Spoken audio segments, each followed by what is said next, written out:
political party that goes into this campaign for the first time in the southern jurisdiction with our party leader, Gerry Adams, Uachtaráin Sinn Féin, as a candidate here in the constituency of County Louth.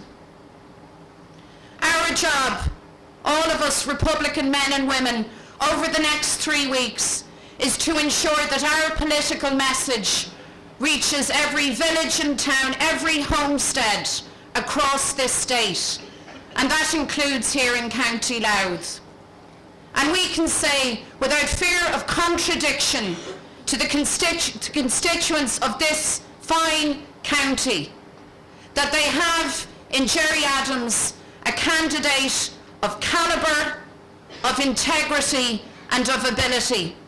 And we as Republicans can say that our leader will enter the Dáil with a team of Sinn Féin TDs, not to make up the numbers, not to sit on our laurels, but to go in and to represent the women and men of low income, of no income, of middle income, the men and women of property and no property, that we will have that platform and opportunity to argue for the Republic.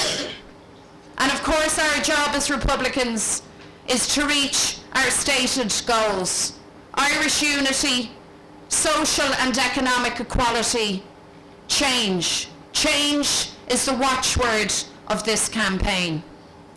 So I wish every single activist well in this campaign. I'm very conscious that no matter who your candidate is, individuals don't win elections, teams do. And so the energy and effort of every woman and man and child who's here this evening is not only welcome, but absolutely necessary. So let's all go out there and say to the people, there is an alternative, there is hope, there is a future. And by electing Gerry Adams as a TD for this constituency, the people of Louth can make a concrete contribution to the achievement of all of those things. Go Míle maith.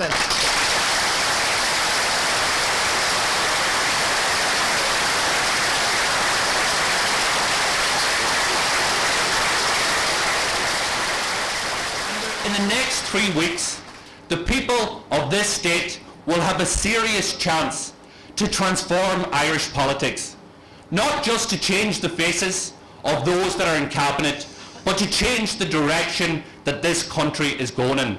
And by God, do we need a change of direction. Because this election can't be about personalities, it can't be about faces, it can't be about political dynasties, it has to be about what you offer the people on the ground. What will you do for the people up the long lanes who are suffering as a result of the mismanagement of this economy? And many people out there, not in this room, but many people out there believe that Fine Gael and Labour will waltz into government, and many people believe that there will be lots of change and things will be a lot better. And I want to say that those people who believe that will be deeply, deeply disappointed. And you only have to look at the record of those two parties when the last time that they served a full term in government. They left government in 1987. And when they left government in 1987 after their full term, unemployment rate was at 17%, 4% higher than it is today. When they left government in 87, our debt to GDP ratio was 125%, over 30% higher than it is today. And when they left government in 87, there was tens of thousands of young people emigrating to other shores because they couldn't find work and they had no hope in this country because their political leaders in government had given up on them. That is the record of Fine Gael and Labour in government, and people should remember it. Because what we have seen in Irish politics and what you're seeing unfold in this election is a consensus. We have seen it last year in relation to Fine Gael and Labour's support for the consensus for cuts. We have seen it again last week when they facilitated the introduction of the finance bill. a finance bill which brought into law the most severe and harshest budget ever introduced in the history of this state. And these are parties that say to the people that they will bring change, yet they facilitated this government inflicting untold hardship on ordinary people, on ordinary families, on ordinary communities. But there is a chance, and there is an opportunity to change all of that. And each of us can only do our own wee bit. And I appeal to people to take up the challenge and to do as much as they can do in this election. Because it isn't going to fall into our laps. And we do need to challenge those in the status quo, the Tweedledee and Tweedledums of Irish politics, or as Gormley put it, the Tweedledum and Tweedledummer of Irish politics. We're going to have to take them on, and we're going to have to show them that there is a better way. And Sinn Féin has done their homework, because we have the policies, we have the solutions, we have the platforms, and we have the leaders to bring that challenge to the people across this state. This is very important. It is hugely important for future generations. And I know that we will get out of all this mess. And this election is about how quick we will get out of it and what type of pain ordinary people will have to suffer until we do get out. But remember, when we do get out of all of this here, the ERSI has told us that 100,000 people will have left our shores between now and next April. So when things rebound, and when the economy takes a swing for the upturn again, and hopefully when unemployment starts to decline and we start to see jobs created in local communities again, we have to remember, as a result of the policies of this government and what Fine Gael and Labour promise, will mean that there will be tens of thousands of people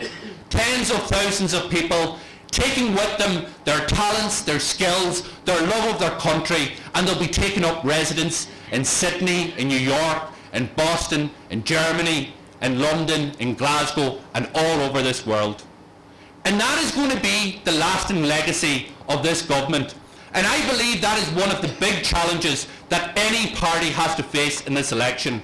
So it is about the economy, it is about creating jobs, and we are saying that you cannot cut your way out of this problem. You have to grow the economy, you have to create jobs. I listened recently to Micheál Martin, and Micheál Martin told the Irish people that Sinn Féin's policies were dangerous. Well, I ask you, what's so dangerous about asking earners who earn over 100,000 to pay 8% more tax so that we can reverse the cuts on people that are unemployed, so that we can reverse the universal social charge that taxes people who earn as little as €80 a week? What is so dangerous about introducing a wealth tax for people who have assets in excess of €1 million, so that we can provide the public services, end patients waiting on trolleys in our hospitals, put the teachers in place, and get our children out of prefabs? What is so dangerous about that? Or what is so dangerous about using our money to create jobs so that we can keep our young people with their skills, with their talents, with their PhDs in this country, instead of giving that money to gamblers and bondholders who invested in our banks and that investment came up wrong? Sinn Féin know what representation is all about. We do not represent the international markets. We represent you, the people of our country. And that is what it's about. It's about putting people first. And it's about the desire for change, for freedom, for equality, for an end to injustice. It's the same principles that were proclaimed on the steps of the GPO in 1916. And it is that same principle and that same dream that was dreamt up by visionaries at a time of deep depression, at a time when nobody had any hope, and they thought and they planned and they dreamt up a better Ireland. And it is that same dream that this generation of Sinn Féin representatives hold deep in their heart. But it is not just a dream that we want to dream about, it is a dream that we want to bring into reality. And that is what this election is about. It is electing enough TDs the length and breadth of this state so that we can make our presence felt, whether in government or in opposition, that we can put it up to them that there is a better way. Give Sinn Féin a chance, get behind the campaign, let's elect Gerry Adams as our representative in this constituency and enough TDs across this state so that we can make the changes that the people in their private ways and public ways are demanding in communities and parishes right across this island. James Connolly said it wasn't enough to remove the English army and to hoist the green flag over Dublin Castle. You had to reorganise your society, but there's other ways you would still be ruled by landlords, high financiers, bankers and commercial institutions. He said they will rule you to your ruination. How prophetic that is. Ireland's at a crossroads. There has never been a greater need for Republican politics. The modern mission statement is the proclamation. Pearse has alluded to that. What does that mean in today's world? It means the right to freedom. It means the right of our people across this island to be free. It means the great work that's been done in the north by all of our people there, led by Martin McGuinness, as we seek to make peace with our unionist friends and our neighbours, that continues. It means, and we know this, you know, the Irish flag isn't green, the Irish flag's orange. Green, white and orange. Unity, equality between orange and green. Proclamation doesn't think that the border stops at Dundalk. It's the entire island and all of its people. Also in terms of rights and entitlements, not privileges, not concessions. The right to a home, the right to a job, the right to access to education, the right to wrap around from cradle to grave health services, the right to a good environment, the right to the pursuit of human happiness, the right to be tolerant and the right to be respected. Now, this constituency, like many other constituencies across this state, the Celtic Tiger didn't call. I've been in housing estates, I've been in small holdings, I've talked to people who have only heard about the Celtic Tiger on the television. We argued and we praised the wealth, because we have no problem with wealth, but we argued for the redistribution of that wealth. We said the fundamentals were flawed. We said this as soon or as late as 4 years ago. We said it should be invested in sustainable jobs. We said it should be invested in universal health care, not a two-tier system. We said it should be invested not in prefabs, but in decent, top-of-the-art schools for our young people. We said that the economy should serve the people, not the people serving the economy. And we were ridiculed. We were laughed out of it. They ignored us. Remember the Lisbon Treaty? The people won, didn't count. They came back afterwards with a new referendum, and they lied and lied and lied. They cajoled, they threatened, they bullied, and they promised jobs, jobs, jobs. Look at it now. 500,000 people on the dole. By this time next week, 1,000 young people will have left their homes. 1,000 every single week. This month, and we're progressing the doorsteps, this month, almost 1 million people, a quarter of the population of this state, had their incomes mugged by this government. Universal social charge. Now, here's my take on this. If this was to ensure that that young fella was going to get, if he has the ability, right through the university, and he's going to have facilities to nurture him and help him through all of that, this is to ensure that if you fall ill and you happen to live in Dundalk, that you don't have to drive to Drogheda or Navan, that you would have a hospital access right on your doorstep. I think a lot of our people would say, Well, that's worth paying for. But it is not worth paying to pay banks, to pay bondholders, to pay the rich elite who have taken this state to its knees. That is not our debt. It's the bankers' debt, and the bankers should sort it out.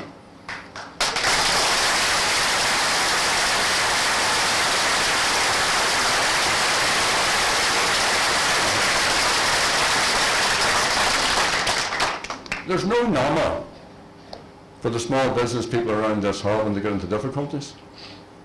There's no norma for the people who are in negative equity. Today, mortgages gone up for houses which are worth half that they were bought for by 1%. There's no bailout for those people. So politics is a matter of political choices. It isn't that the government made mistakes. Let's be right about this. We will learn nothing if we think that this happened because they made mistakes. Of course they made mistakes, but that isn't why the problem's there. They made political choices because those political choices were based upon their core values, in the same way as our political choices would be based upon our Republican core values. So their core values were based upon the interests of the golden circles, of the developers, of the high financiers, of all of that elite. That's the choices they made, and that's what has us in the mess. There's a need to take little decisions in our own lives which then lead to big decisions, and that's how struggle is made. You know, don't think when the struggle in the north commenced that there were tens of thousands of people on the streets. There were eventually. But sometimes it was one person. It was Bridget Bourne standing on her own in Derry. Just one person. It was Niall Galloway's there somewhere standing on his own. Right? It was a smattering of other people standing up on their own. You know, when they decided to plan the 1916 Rising, the meeting wasn't as big as this. No, they probably wondered would be able to do it because so few people turned up. That's how it happens. People come together, and you have to have vision. The dream that some of the other speakers spoke about. But we're not just dreamers. The difference between visionaries and dreamers is activism.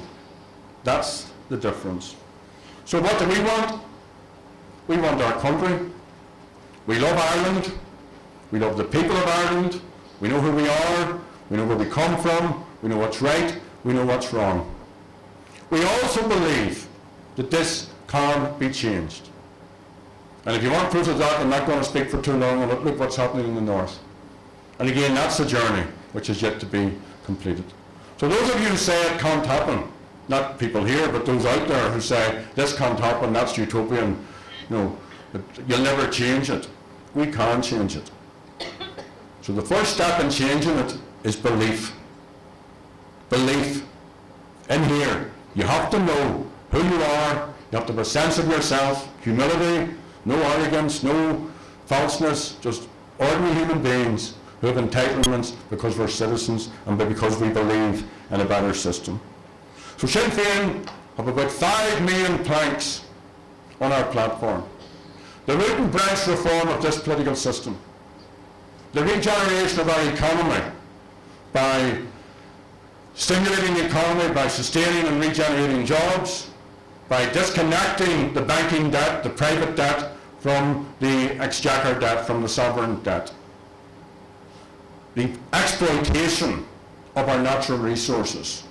This is an issue which hasn't come up in this election. A Fianna Foreign minister gave away the resources. He gave them away. It's just people outside of this end just can't understand that. The Nordic states fund their public services through the exploitation of their natural resources. And that's just gas and oil. We have all sorts of other. We're an island which doesn't have a fishing industry. We're an island which doesn't have any fish processing. So the exploitation of our natural resources and the common good. And of course to support the peace process. To keep building on the Good Friday Agreement. To keep building towards Irish unity and a real republic. We're fighting 3 elections. We fought an election in May, and reinforced our position as the largest political party in the North. It's just May just passed. We fight this election, and then in May we fight local council elections and assembly elections. And those elections are on the day that Bobby Sands died. Now, Bobby Sands wrote in his prison diary on the 11th day of his hunger strike, because he had a sense about those who enrich themselves on the back of people. He said, there is no equality in a society that stands upon the economic and political bog, where only the strongest make it good or survive. That's it in its essence. Most of the people in this room will be okay. We'll get through. You know, we'll make it. A lot of talent in this room. There's all those other people who won't make it. All those other people who need society to give them social guarantees. But we know about community. We know about society. It's not, this isn't Thatcher's Britain. This is an Ireland which has proud social traditions, which has a sense of itself. The people didn't create this mess. Bobby Sands wrote, there is an inner thing in everyone. Do you know this thing, my friend? It has withstood the blows of 1,000,000 years and will do so to the end. It was born when time did not exist, and it grew up out of life. It cut down evil's strangling down like a slashing, searing knife. It died in blood on buffalo plains, and it starved by moons of rain. Its heart was buried in wounded knee, but it will come to rise again. It screamed aloud by Kerry lakes, and it was knelt upon the ground, and it died in great defiance as they coldly shot it down. It is found in every light of hope. It knows no bounds, no space. It has risen in red and black and white. It is there in every race. It lies in the hearts of heroes dead. It screams in tyrants' eyes. It has reached the peak of mountains high. It comes searing across the skies. It lights the dark of this prison cell. It thunders forth its might. It is the undauntable thought, my friend, that thought that says, I'm right.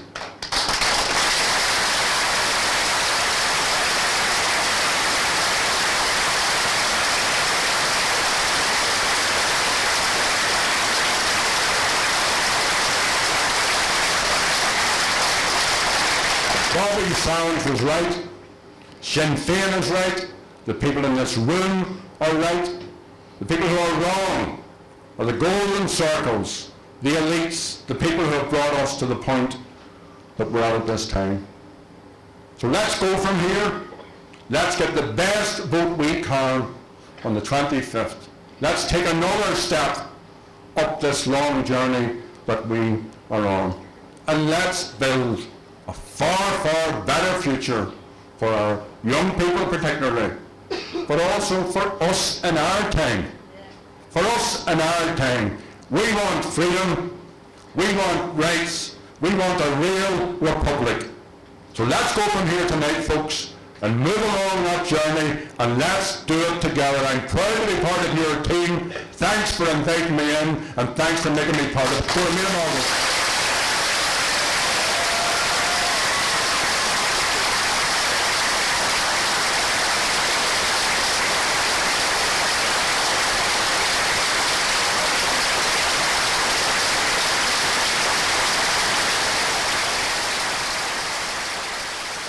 No doubt that tonight and the crowd here and the enthusiasm and the excitement from the Sinn Féin activists is probably replicated right across the constituency. I know it is back home in Donegal, and there's a real hope here that we can bring real change and elect a very strong team of representatives back into Leinster House so we can put it up there that there needs to be change, that we need a new direction in Irish society, and the feeling on the ground is absolutely fantastic, and that's replicated in the houses, in the doors that we're canvassing, that people know that there's a change needed, and people know that Sinn Féin are the only party in this election that can offer that real, genuine hope for people.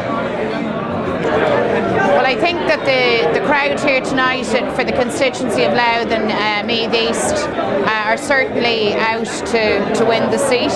I think people understand now that we're at a crossroads, that things need to change, that people are looking for an alternative, and that Sinn Féin offers that, not in kind of general ways, but in a very hard-headed, pragmatic, thought-out way. And activists all across the state are knocking on doors, talking to people, listening to people, to give hope to people as much as anything else, and to say that there is a better way, this is our place, this is our time, and there is a real opportunity now to make a big change and a long overdue change in politics in this state.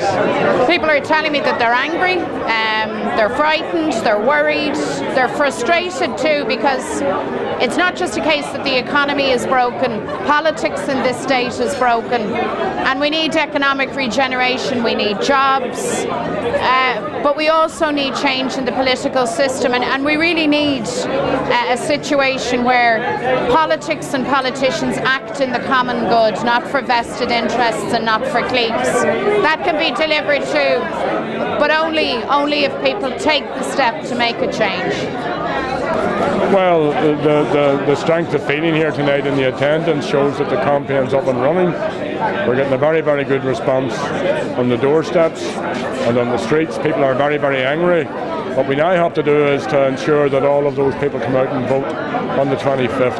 And the same story can be told in every constituency in which Sinn Féin is standing. The appeal that the party has for people has to be translated into votes on the day. That's the challenge for us. Do you think your prediction of the media coming at you is coming true, coming at Sinn Féin? Oh yeah, I mean that was obviously didn't need to be a soothsayer to predict that, but we're up for it. It goes with the territory, and we'll see them off.